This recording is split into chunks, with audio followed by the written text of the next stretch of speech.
Compartiendo el pan de la palabra, alimento del alma, con el discípulo amado.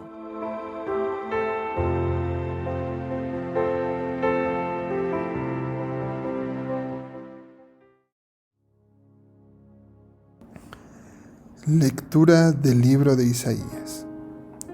Esto dice el Señor: Mirad, voy a crear un nuevo cielo y una nueva tierra. De las cosas pasadas ni habrá recuerdo ni vendrá pensamiento. Regocijaos, alegraos por siempre por lo que voy a crear. Yo creo a Jerusalén alegría y a su pueblo júbilo. Me alegraré por Jerusalén y me regocijaré con mi pueblo. Ya no se oirá en ella ni llanto ni gemido.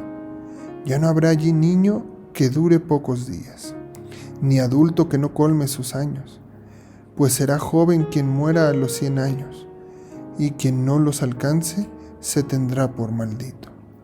Construirán casas y las habitarán, plantarán viñas y comerán los frutos. Palabra de Dios. Te alabamos, Señor. Te ensalzaré, Señor, porque me has librado. Te ensalzaré, Señor, porque me has librado y no has dejado que mis enemigos se rían de mí. Señor, sacaste mi vida del abismo, me hiciste revivir cuando bajaba a la fosa. Tañed para el Señor fieles suyos, celebrad el recuerdo de su nombre santo.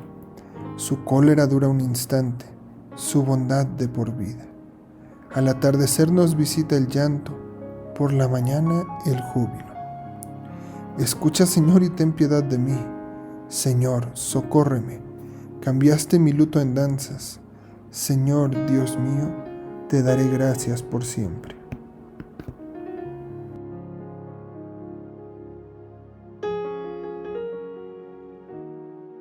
Lectura del Santo Evangelio según San Juan.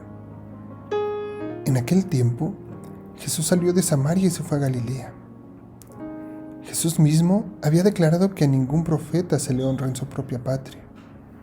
Cuando llegó, los galileos lo recibieron bien porque habían visto todo lo que él había hecho en Jerusalén durante la fiesta, pues también ellos habían estado allí. Volvió entonces a Caná de Galilea, donde había convertido el agua en vino. Había allí un funcionario real que tenía un hijo enfermo en Cafarnaúm.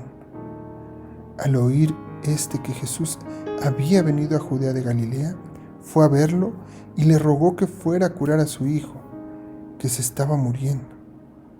Jesús le dijo: si no ven ustedes signos y prodigios, no creen.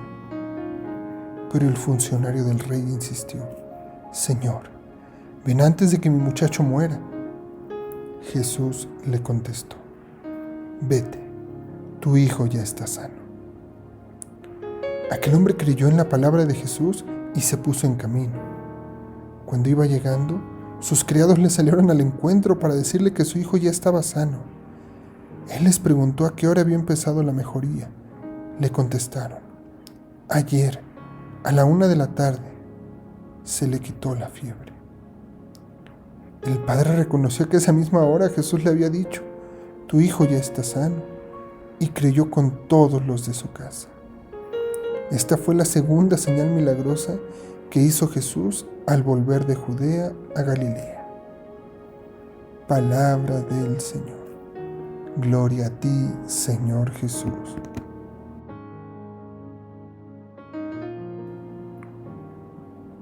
Queridos hermanos, los saludo con gran alegría en este lunes, meditando nuevamente el Evangelio de San Juan. El día de hoy vemos cómo Jesús sana al hijo del oficial real. Cuando el oficial real regresa a su casa y descubre que su hijo había sido curado, nos dice el Evangelio que él y toda su casa llegaron a creer. Podemos ver a lo largo de los Evangelios cómo algunos llegaron a creer en Jesús solo después de que él realizó milagros. Y Jesús el día de hoy nos invita a aprender dos lecciones de esto. En primer lugar, el hecho de que Jesús realizara milagros era un testimonio de quién es Él. Es Dios. Es ese Dios de abundante misericordia que se conmueve al ver el sufrimiento del hombre. Como Dios, Jesús podría haber esperado fe de aquellos a quienes ministró sin ofrecerles la prueba de señales y de prodigios. Esto se debe a que la fe verdadera no se basa en evidencia externa, como ver milagros a lo mejor. Más bien, la fe auténtica, hermanos, se basa en una revelación interior de Dios, mediante la cual Él se comunica a nosotros y nos invita a creer. Por lo tanto, el hecho de que Jesús haya hecho señales y prodigios muestran cuán misericordioso es.